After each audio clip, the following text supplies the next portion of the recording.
presente precioso eu ganhei, um projeto que nasceu no coração de Deus. Meu tesouro é o meu lar, onde a base é o amor, onde sempre quero estar. Lá em casa posso ser quem realmente sou. Diferenças até poderão acontecer, mas quando a mágoa tem razão, prevalece o perdão.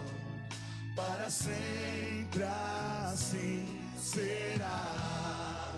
A minha família, debaixo da graça, guardada nas asas de quem a criou. Bem-aventurado eu sou por ter meu lar na presença do Senhor. Aleluia. Um presente precioso eu ganhei. Aleluia.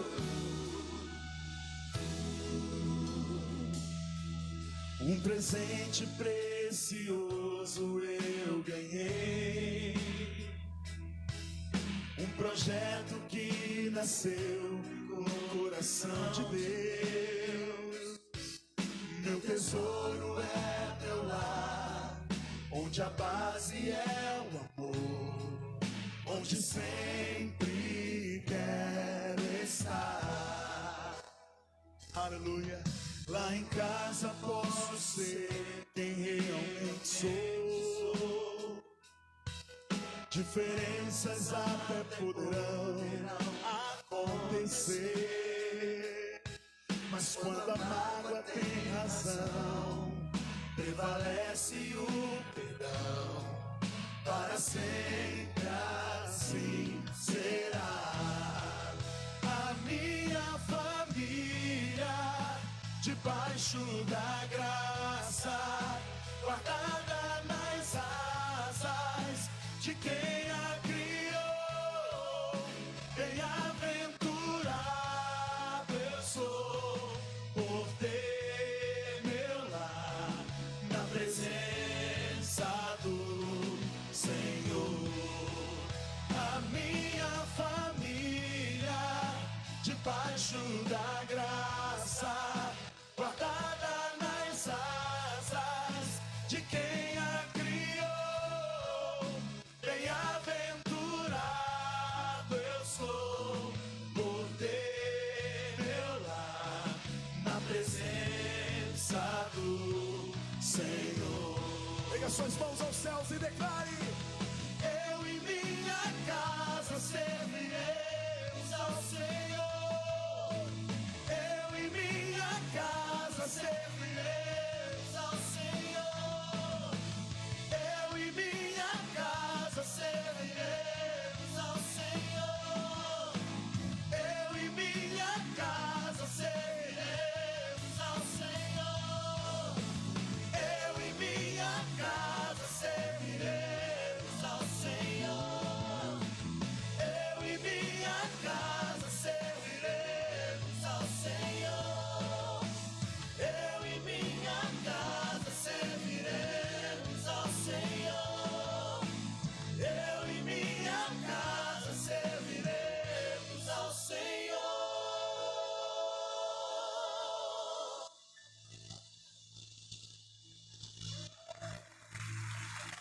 Aleluia. Eu queria aproveitar ainda a presença do pastor Josué aqui. Eu vou convidar até que a pastora Rose venha também. E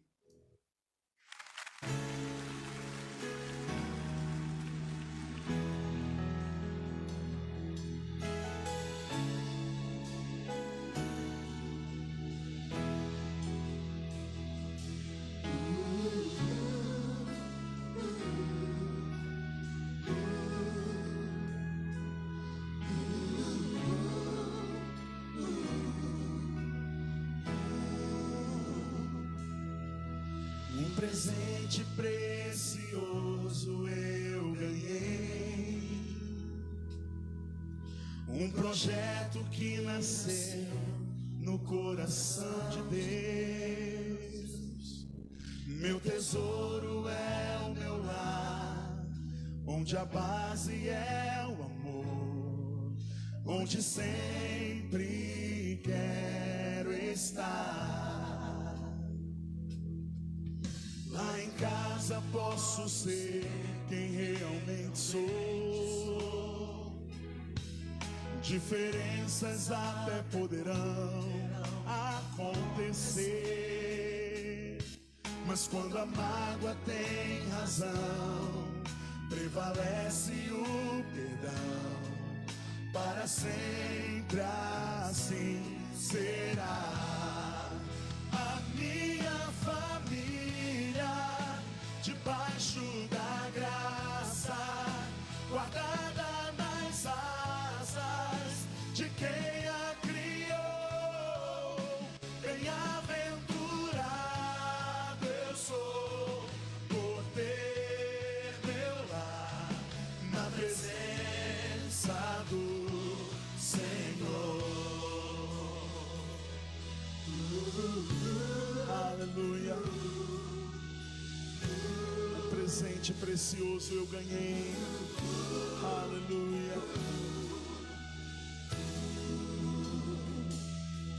Um presente precioso eu ganhei,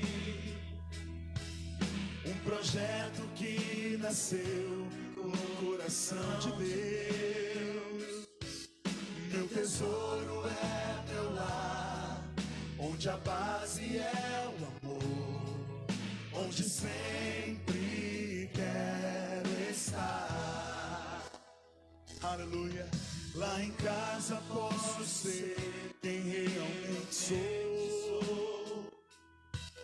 Diferenças até poderão acontecer, mas quando a mágoa tem razão, prevalece o perdão. Para sempre assim será.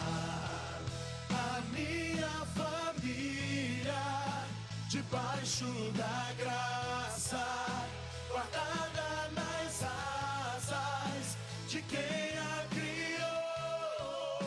Bem-aventurado eu sou por ter meu lar na presença do Senhor. A minha família debaixo da graça, guardada nas asas de quem a criou. Bem-aventurado eu sou por ter meu lar na presença do Senhor.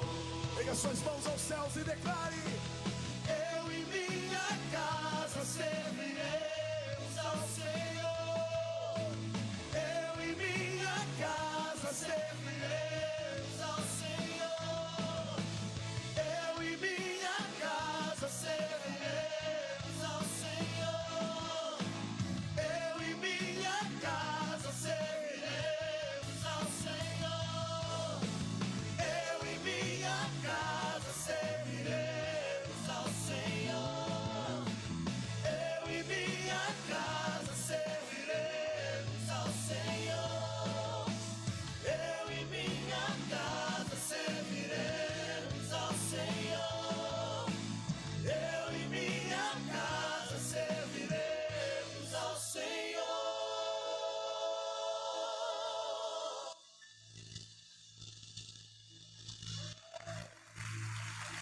Aleluia.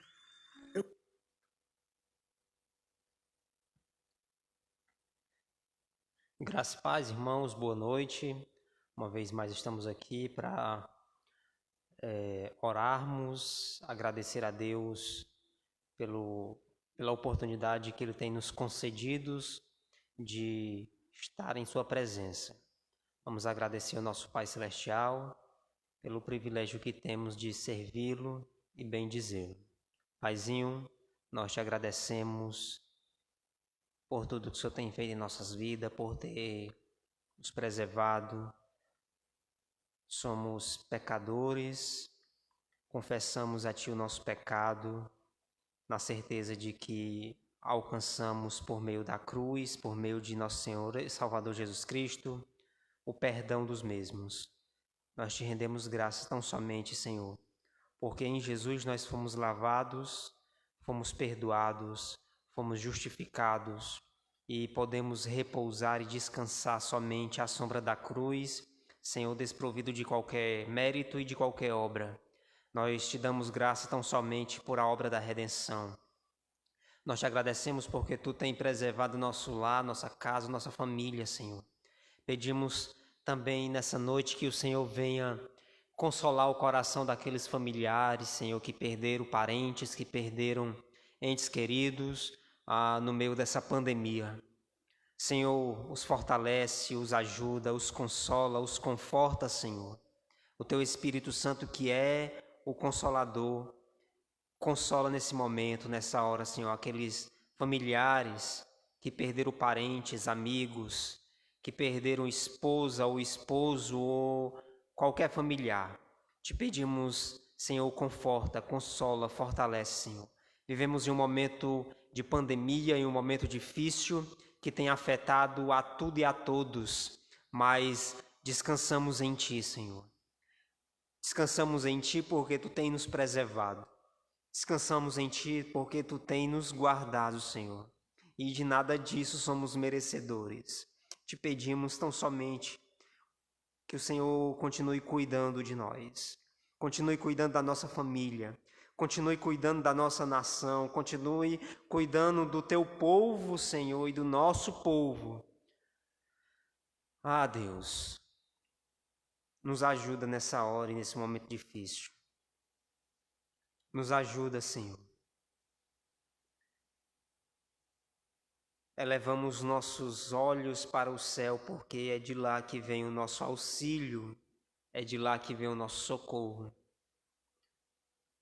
Nos ajuda em nome do Teu Filho Jesus. Nós oramos, rogando a Ti, Senhor, que o Senhor venha abençoar a vida do pastor Ney Wagner, a sua família, a sua casa, suprindo, Senhor, cada necessidade. Que o Senhor o abençoe nessa noite, na exposição da Tua palavra, que irá alcançar corações, que o Senhor os transforme, que o Senhor use essa palavra para transformar famílias, para transformar vidas, em nome de Jesus. Rogamos, Senhor, a unção do Teu Espírito sobre Teu servo. Em nome de Jesus nós rogamos tão somente que o Senhor o sustente nessa hora. Em nome de Jesus. Amém.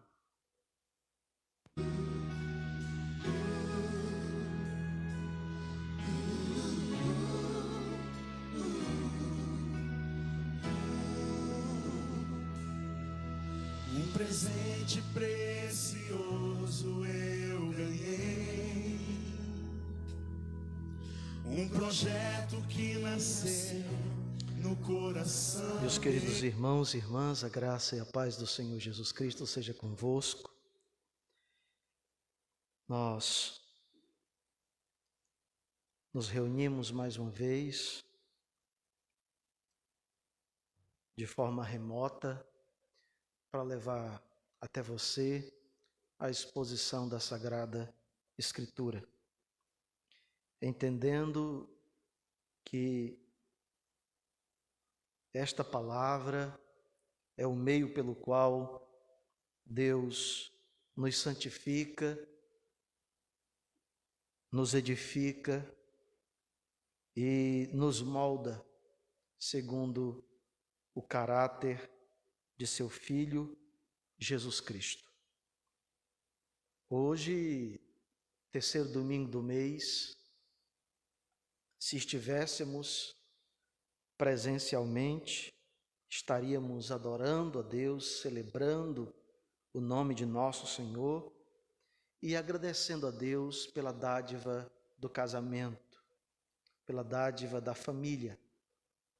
E certamente a nossa oração nesta noite é que Deus abençoe as famílias brasileiras, que Deus abençoe as famílias cearenses, que Deus abençoe as famílias fortalezenses, que Deus abençoe as famílias dos membros desta comunidade, a MEPB Cidade Oeste. Eu quero pedir a você que compartilhe esse vídeo, você possa compartilhar com seus amigos, com seus parentes, e possa convidar aqueles que estão na sua casa a um momento de unirem-se, tomarem a Bíblia e refletirem conosco a palavra de Deus nesta noite. É de vital importância que neste momento a nossa casa, de fato, seja uma extensão, né? Uma extensão do templo onde nos congregamos, nos reunimos para o culto público. A oportunidade que o Senhor nos concede esta noite é de refletirmos no texto bíblico, no livro do Gênesis, capítulo 2, o verso 24 e o verso 25. Na oportunidade, eu quero compartilhar com vocês alguns princípios acerca da vida conjugal, acerca do casamento, que nós podemos extrair desse texto no livro dos inícios, no livro das origens, Gênesis, capítulo 2, verso 24 e o verso 25. Leiamos. Diz assim a Escritura: Por isso deixa o homem pai e mãe, e se une à sua mulher, tornando-se os dois uma só carne. Ora, um e outro, o homem e sua mulher, estavam nus e não se envergonhavam. Queridos irmãos, quero fazer mais uma breve oração. Amado Pai, em nome de Teu Filho Jesus Cristo, nosso Senhor e Salvador, rogamos que o Teu Santo Espírito ilumine nosso entendimento e cative a mente e o coração dos Teus servos que agora estão em casa, os casais, seus filhos. Ó Pai, que a Tua palavra possa alcançar suas mentes e seus corações e produzir frutos dignos de arrependimento para a glória e o louvor do Teu santo e poderoso nome. Queridos irmãos e irmãs, o princípio bíblico do casamento, sem sombra de dúvidas, baseia-se nas palavras de nosso bendito Redentor, o nosso Senhor Jesus Cristo, explicitada pelo evangelista Mateus, no capítulo 19, e o verso 5 e 6, quando este escreve as palavras de nosso Senhor Jesus Cristo. E disse, portanto, deixará o homem pai e mãe e se unirá à sua mulher. E serão dois numa só carne. Assim, não são mais dois, mas uma só carne. Percebemos a partir deste texto sagrado que no coração, na mente de nosso Senhor Jesus Cristo, o casamento que une marido e mulher, que une homem e mulher, são considerados um organismo vivo, uma unidade orgânica. O nosso Senhor Jesus Cristo reverbera o texto de Gênesis, capítulo 2, versículo 24. Portanto, nós, cristãos, acreditamos que quando Deus, o nosso Senhor, disse isso em Gênesis 2, 24 e 25, não estava expressando nenhum sentimento, mas constatando um fato.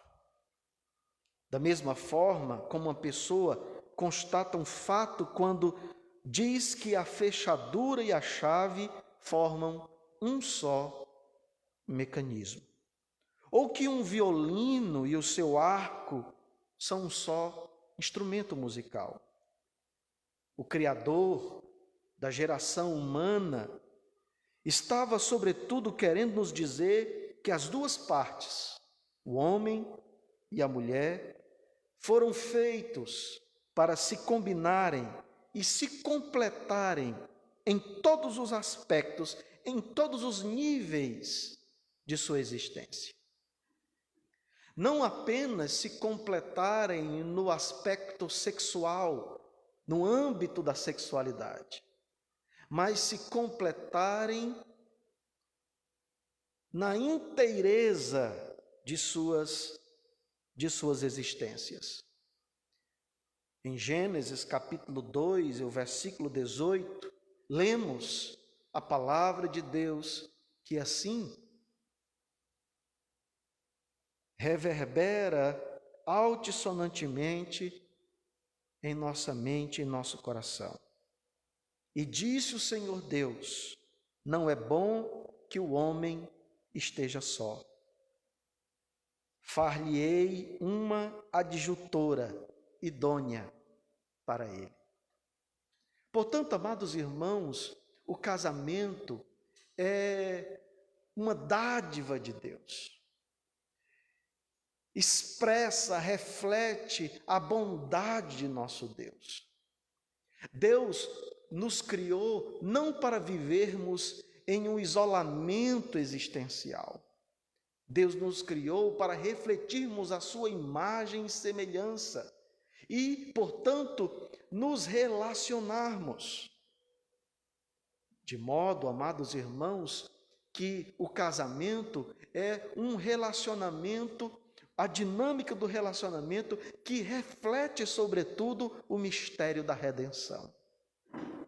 Lembremos-nos do que o apóstolo São Paulo escreve aos Efésios, no capítulo 5, a partir do verso 31 e verso 32, quando ele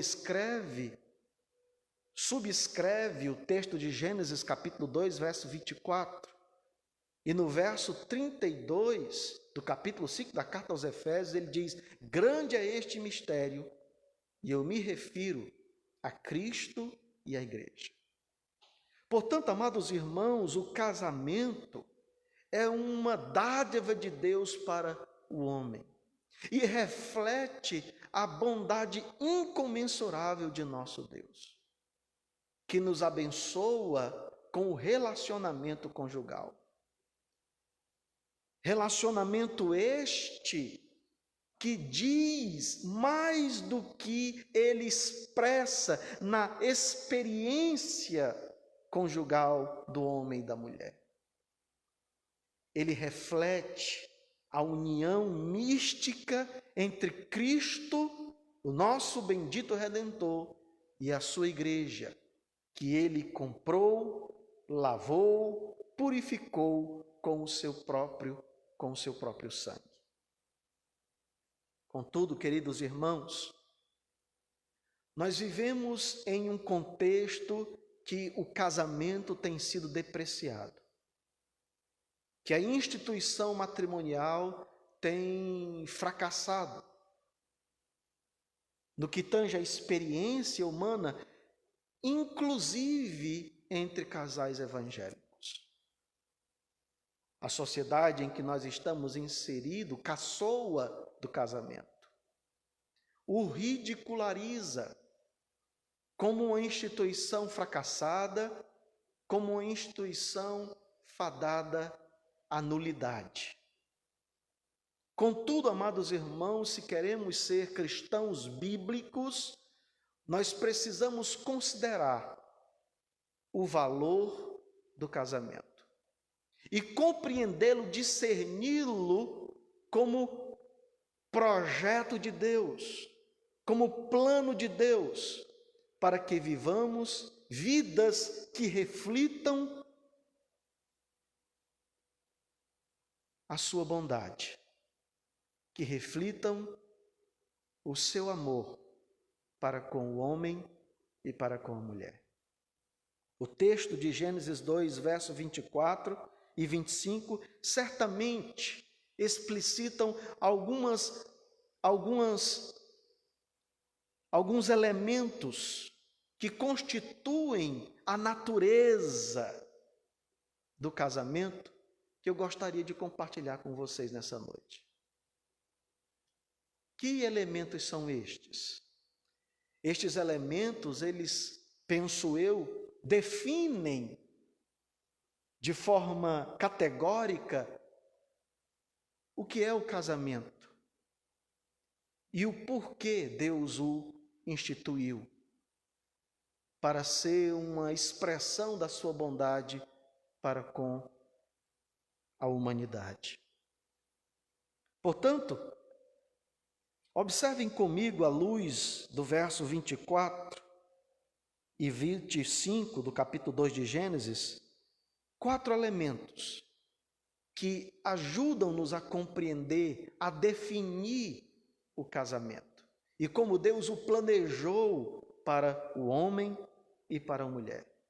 O primeiro elemento que emana do texto e que nos ajuda a compreender, a entender, a discernir o significado do casamento é o elemento da separação.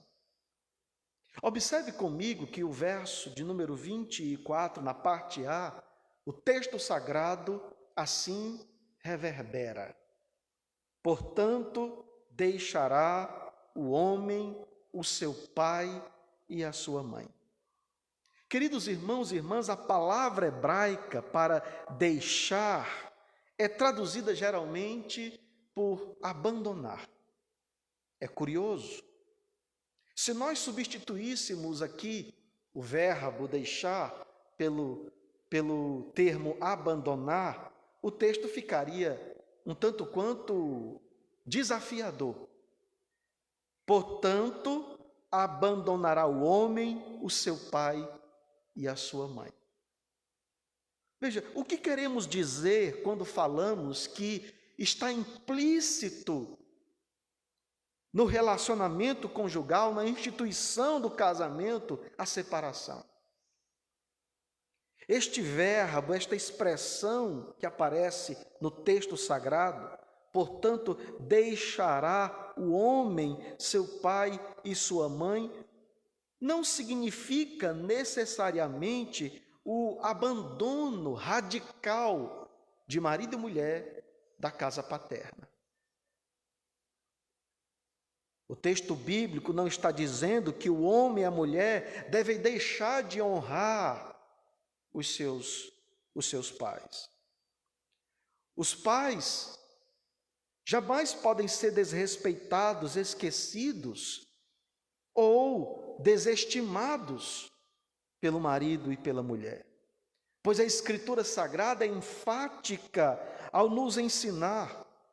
As palavras do apóstolo São Paulo em Efésios capítulo 6, versículos 2 e 3.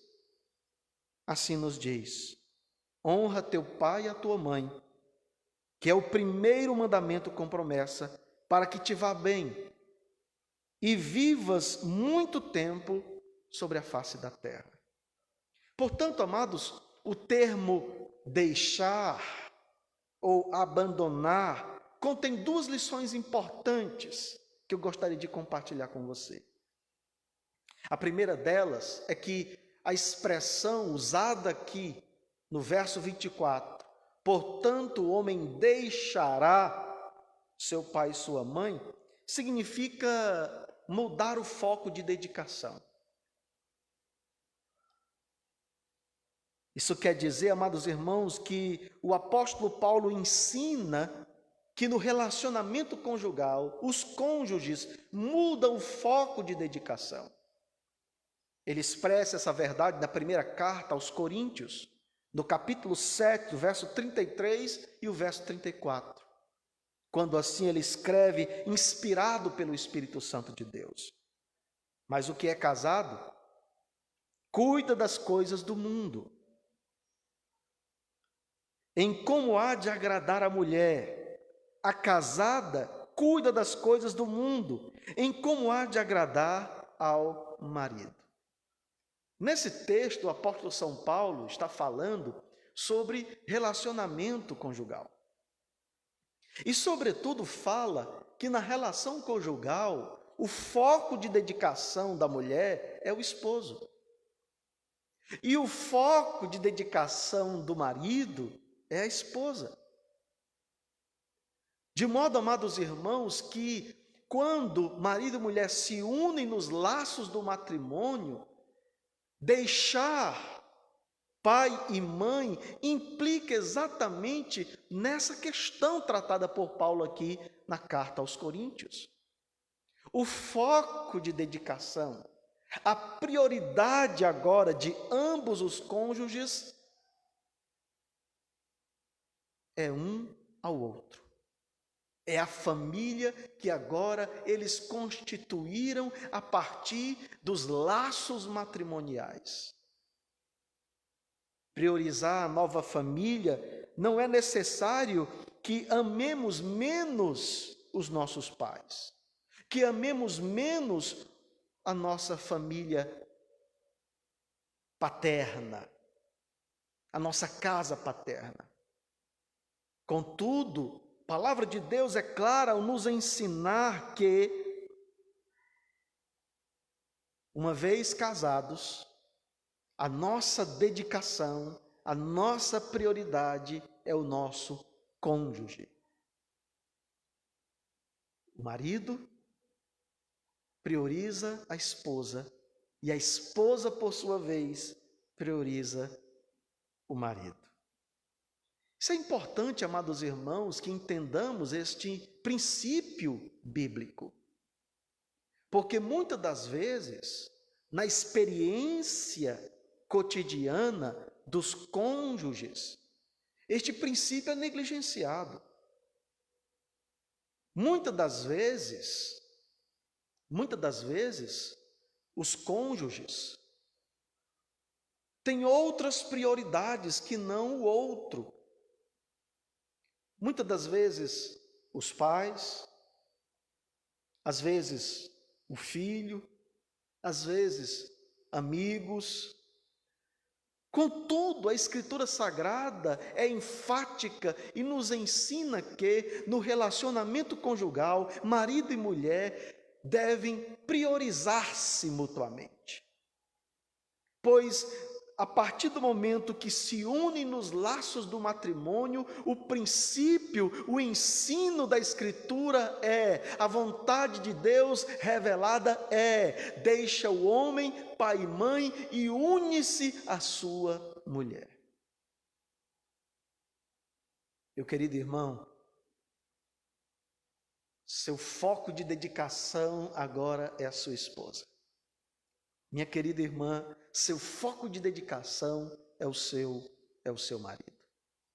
Mas há uma segunda lição que certamente nós podemos aprender a partir do significado dessa expressão, portanto deixará o homem pai e mãe. Se por um lado significa que no relacionamento conjugal, os cônjuges devem mudar o foco de dedicação, que passa a ser, a partir do casamento, um ao outro. Isso também significa tornarem-se independentes. Meus queridos irmãos, e eu me refiro à independência da casa paterna. É impressionante, principalmente nos dias de hoje, como muitos casais ainda são muito dependentes dos pais. E obviamente, queridos irmãos, que aqui eu não estou me referindo de forma alguma, ou negando que os pais não possam contribuir, ajudar os filhos, principalmente os jovens recém-casados. Eu também fui já recém-casado e foi importantíssimo a ajuda, a colaboração, o apoio dos meus pais no início do meu relacionamento conjugal, inclusive apoio financeiro. Agora, amados irmãos, o equívoco, né? O que não é saudável é que essa dependência dos pais, ela se perpetue por longos anos, por toda a vida dos cônjuges.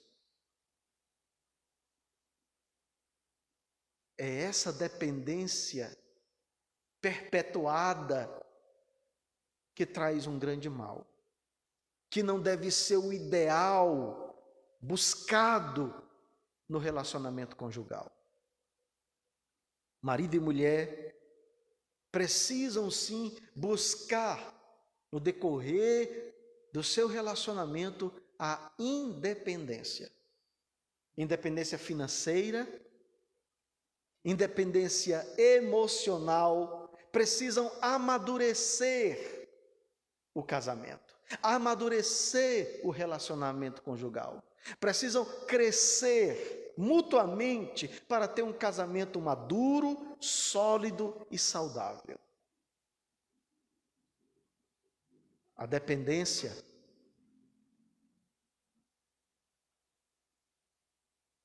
perpetuada pode trazer grandes malefícios para o relacionamento conjugal.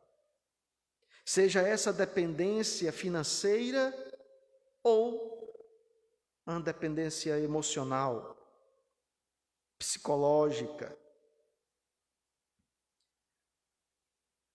É impressionante, amados irmãos, como observando e aconselhando casais, nós percebemos ainda muitos casais ou cônjuges que dependem emocionalmente dos pais.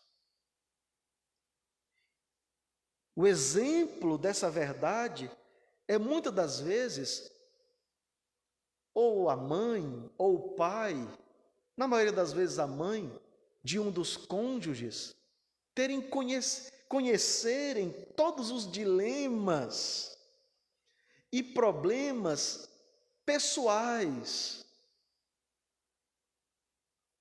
de um casal,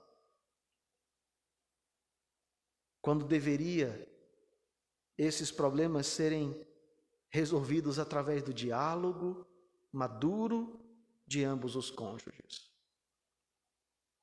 Portanto, queridos irmãos e irmãs, precisamos amadurecer, precisamos buscar a independência, pois é este princípio que está implícito no texto bíblico.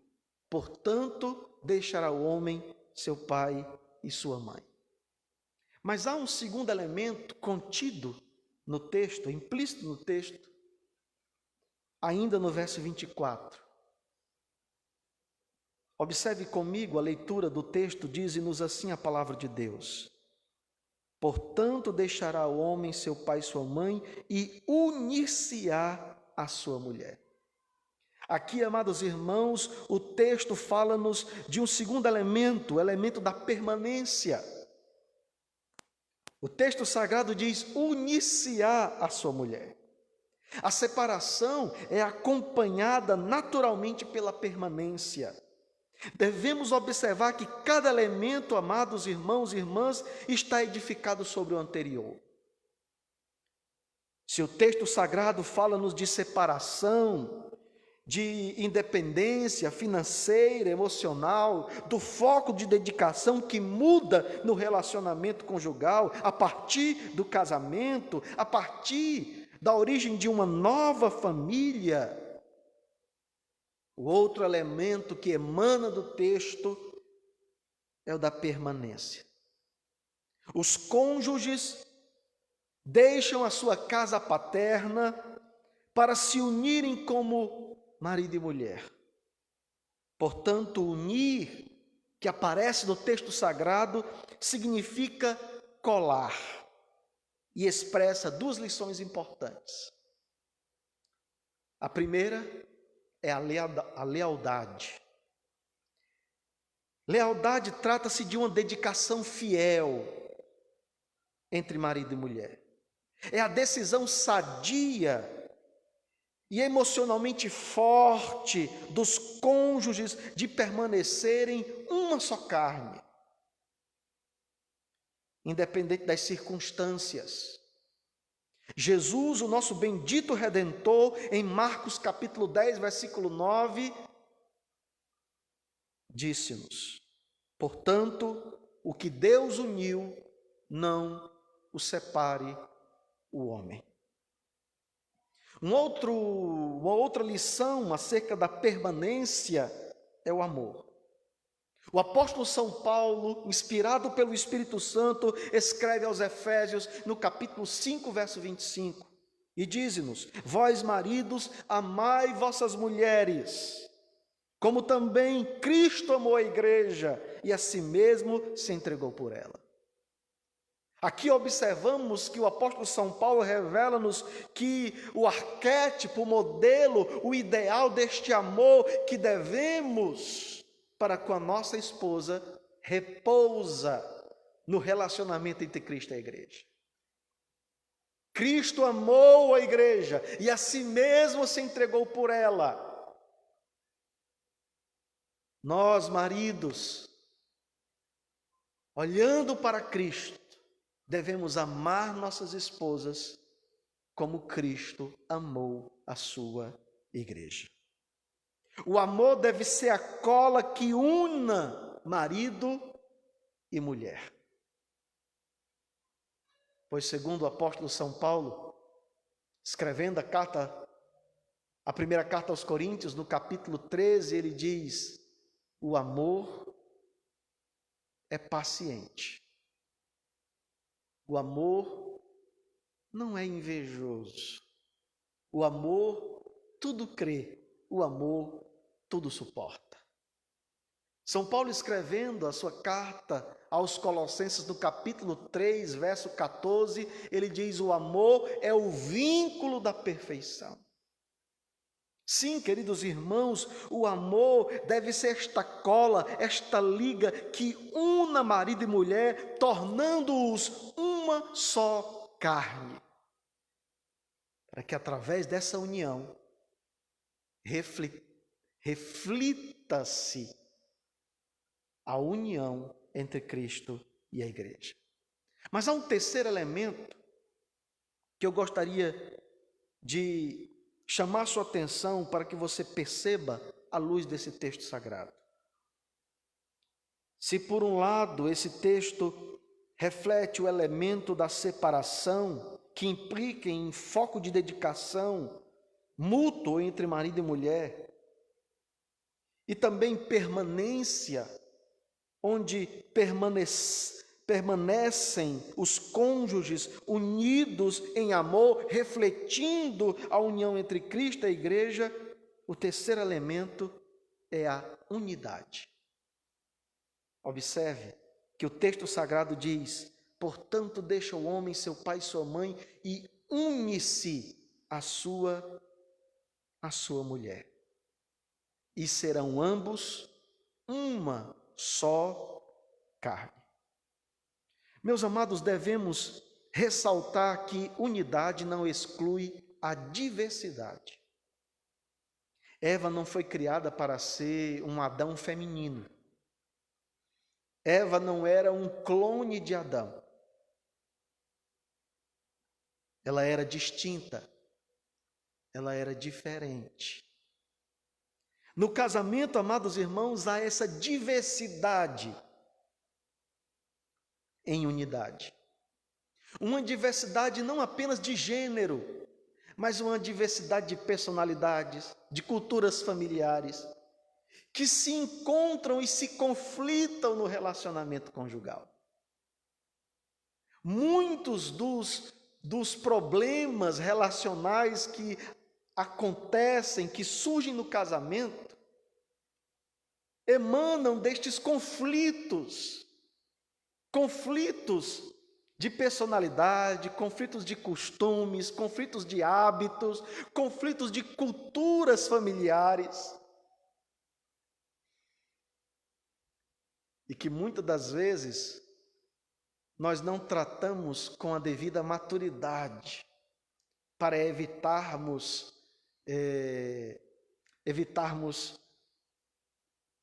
intrigas, evitarmos conflitos que venham prejudicar a saúde do nosso casamento, do nosso relacionamento conjugal.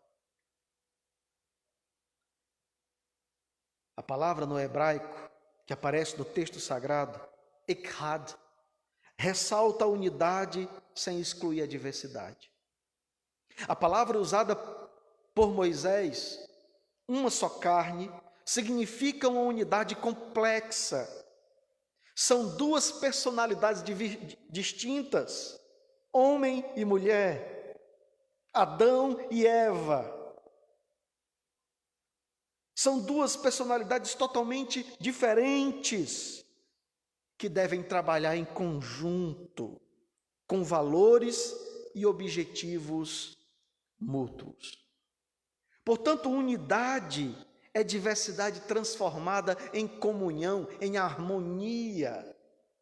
E assim devemos encarar o relacionamento conjugal. Muitas das vezes, o que nós percebemos é um cônjuge querendo moldar o outro à sua personalidade, aos seus próprios gostos, né? às suas próprias vontades, às suas próprias preferências. E não é esse, de modo algum, amados irmãos, o ensino bíblico. Quando nos reunimos, quando nos unimos em matrimônio, temos que entender que o casamento é uma unidade orgânica, pois ambos tornam-se uma só carne. Contudo, esta unidade, ela subsiste na diversidade. Diversidade de gênero, porque o casamento é heterossexual, à luz das Escrituras. Une o homem e a mulher. Embora ambos sejam a imagem e semelhança de Deus e tenham a mesma dignidade, porque refletem, trazem consigo a imagem de Deus, todavia, são distintos, são diferentes.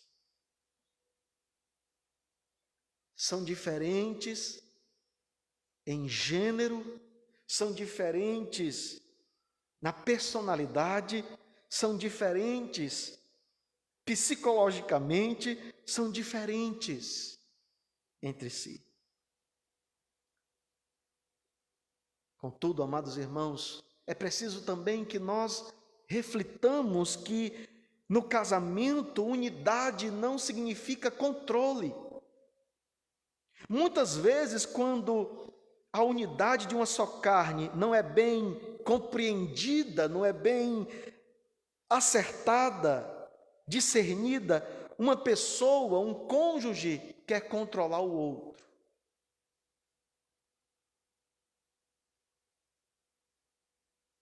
O controlador não dá espaço ao outro cônjuge. Quando isso ocorre, não há espaço para o companheiro ou a companheira cultivar os seus próprios dons,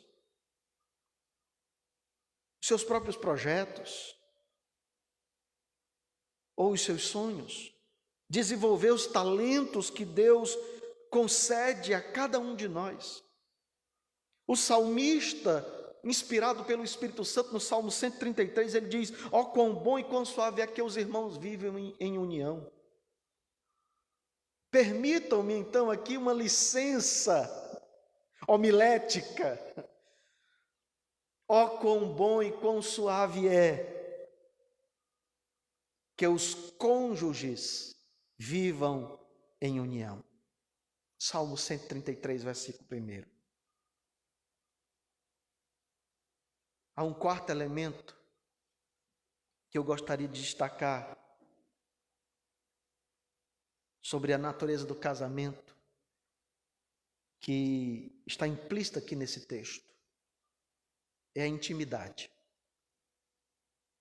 Ora, amados irmãos, se por um lado o casamento implica em separação, que é o foco de dedicação que muda para os cônjuges a partir do casamento,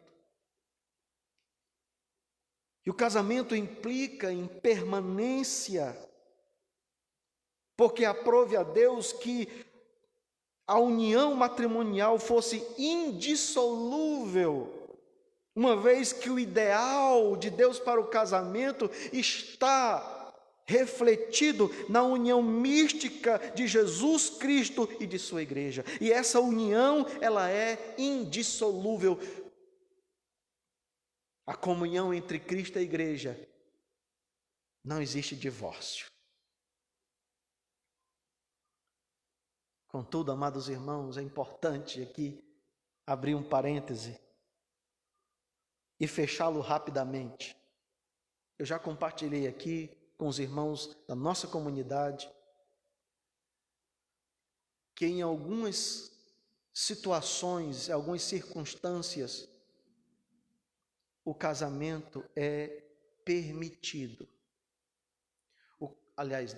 O divórcio é permitido. Ele não é encorajado nas Escrituras, de forma alguma. O ideal que nós devemos buscar, alcançar, viver em nossa vida é a indissolubilidade do casamento. Contudo, nós sabemos que, diante da ambiguidade, da complexidade da natureza humana, corrompida pelo pecado, muitas das vezes nós estamos muito distantes do ideal que Deus deseja e Deus revelou para o casamento. Tanto que Jesus, o nosso bendito Redentor, em Mateus capítulo 19, quando ele é indagado acerca da razão pela qual Moisés permitiu o divórcio, Jesus então lhes diz que Moisés permitira por causa da dureza de seus corações. É a dureza dos nossos corações, é a corrupção da nossa natureza adâmica que nos compele, muitas das vezes, a desistirmos do nosso casamento. Se não por parte de um cônjuge, o é por parte do outro. No entanto, amados irmãos,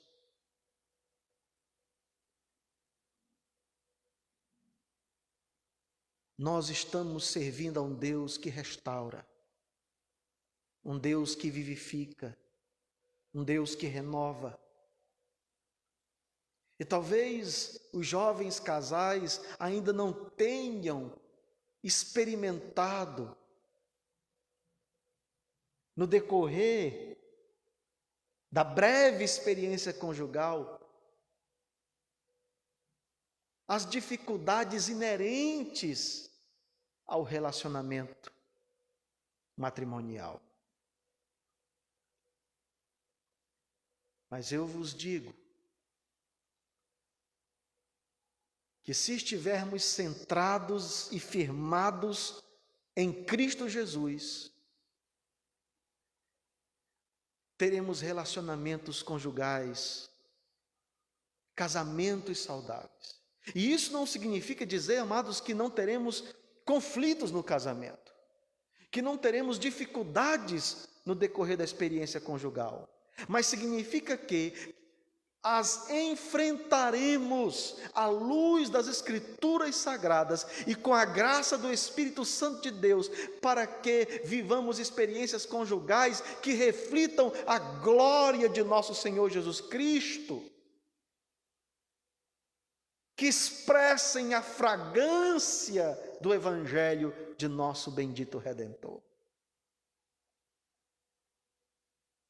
O quarto elemento, portanto, que emana desse texto sobre o casamento é a intimidade. No verso 25, o profeta, inspirado pelo Espírito Santo, escreve: e ambos estavam nus, o homem e a sua mulher, e não se envergonhavam.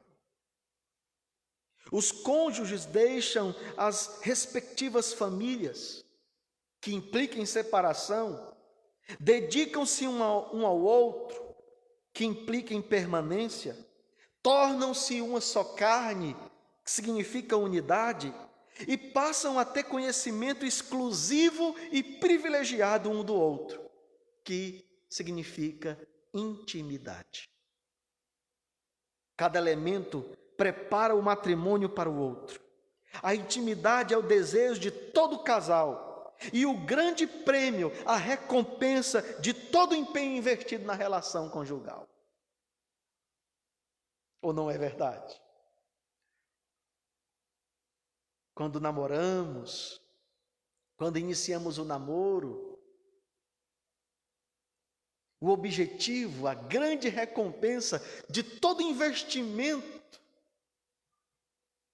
que injetamos no relacionamento é a intimidade. A intimidade é o ápice, a intimidade é o prêmio, a intimidade é a coroa desse investimento. Por isso, enfatizamos tanto a noite de núpcias. Porque é nas núpcias que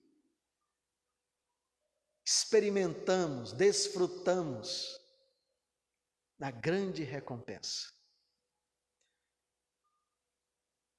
Portanto, amados, intimidade significa conhecimento exclusivo. Adão e Eva viviam nus e não sentiam vergonha um do outro. Não pensavam em se cobrir porque não tinham a consciência manchada pela culpa do pecado. Viviam sem inibições, sem constrangimento. Ambos se concentravam com exclusividade na satisfação e no prazer do outro. Assim também deve ser o anseio, a experiência buscada e vivida por cada cônjuge. O prazer do outro, a satisfação do outro. A intimidade no casamento, irmãos, é outrocentrista. Ou seja, não busca o seu próprio prazer, mas sim entregar-se para ser o prazer do outro. A união sexual de Adão e Eva deve ter sido a mais prazerosa e gratificante para ambos. O prazer íntimo no matrimônio é enfatizado na Escritura Sagrada. O sábio Salomão, em Provérbios, capítulo 5, versículo 18, compelido pelo Espírito Santo, escreveu: seja bendito o teu manancial e alegra-te com a mulher da tua mocidade. O leito sem a mancha do adultério, da fornicação, da prostituição, é uma condição honrosa diante de Deus. Pois assim a Escritura Sagrada testifica: O autor de Hebreus, no capítulo 13, versículo 4, diz: honrado seja entre todos o matrimônio e o leito sem mácula. Quanto aos que se dão à prostituição, aos adúlteros, Deus os julgará. Intimidade significa conhecimento privilegiado. Não se pode confundir intimidade, amados irmãos, com o sexo. Embora o sexo seja um aspecto importante na intimidade de um casal, mas não é tudo. Não é a intimidade na sua plenitude.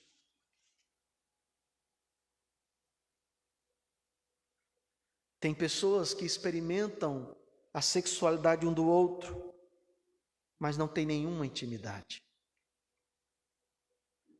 É muito fácil confundir o sexo com intimidade genuína.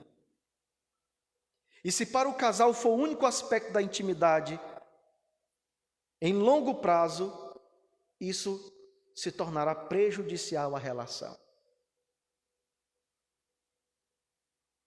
Porque a intimidade de um casal é cumplicidade. Cumplicidade que está para além do leito, para além da cama. É intimidade no dia a dia, no olhar, no falar, no terem objetivos compartilhados.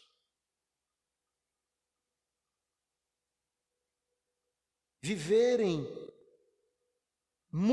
em uma mutualidade harmônica, onde um anseia pelo bem do outro e o busca. A intimidade envolve muitas situações e condições. Intimidade é dialogar junto, silenciar junto, compartilhar alegrias, as provações, as dificuldades desta vida e do relacionamento no decorrer dos anos. Intimidade significa também compartilhar as tristezas. As lágrimas também fazem parte de um relacionamento conjugal saudável. Intimidade significa comprometimento de um para com o outro. Portanto, meus irmãos, nós devemos compreender que o matrimônio demanda responsabilidades a serem exercidas tanto pelo homem quanto pela mulher. E essas, por sua vez, são distintas para ambos. Permita-me compartilhar com você uma frase do pastor e autor de vários livros, Charles Swindoll, em seu livro Despertar da Graça. Ele escreve acerca dessas responsabilidades entre marido e mulher. A principal responsabilidade da mulher é conhecer e respeitar a si mesmo, de tal forma que possa entregar-se ao marido sem hesitação. A principal responsabilidade do marido é amar o Senhor intensamente e aceitar a si mesmo de tal forma que possa entregar-se à mulher sem restrições. Desta forma, queridos irmãos e irmãs, oremos ao Deus Todo-Gracioso que nos conceda a graça de vivermos em uma só carne,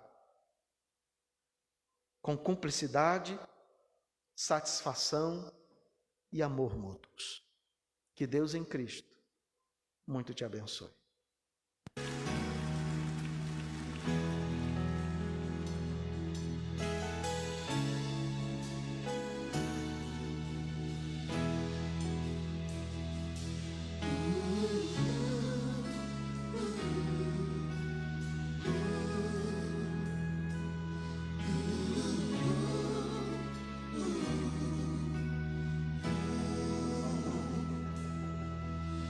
presente precioso eu ganhei,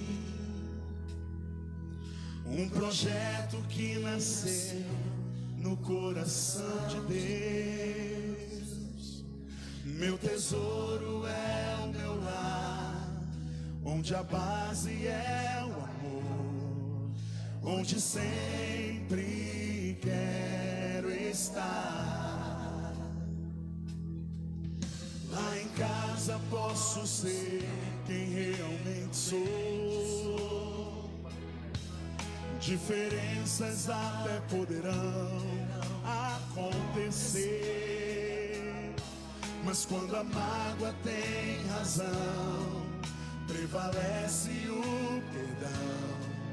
Para sempre assim será. A minha família debaixo da graça, guardada nas asas de quem a criou. Bem-aventurado eu sou por ter meu lar na presença do Senhor. Aleluia. Um presente precioso eu ganhei. Aleluia. Um presente precioso eu ganhei, um projeto que nasceu no coração de Deus. Meu tesouro é meu lar, onde a base é o amor, onde sempre quero estar. Aleluia. Lá em casa posso ser quem realmente sou. Diferenças até poderão acontecer, mas quando a mágoa tem razão, prevalece o perdão. Para sempre assim será. A minha família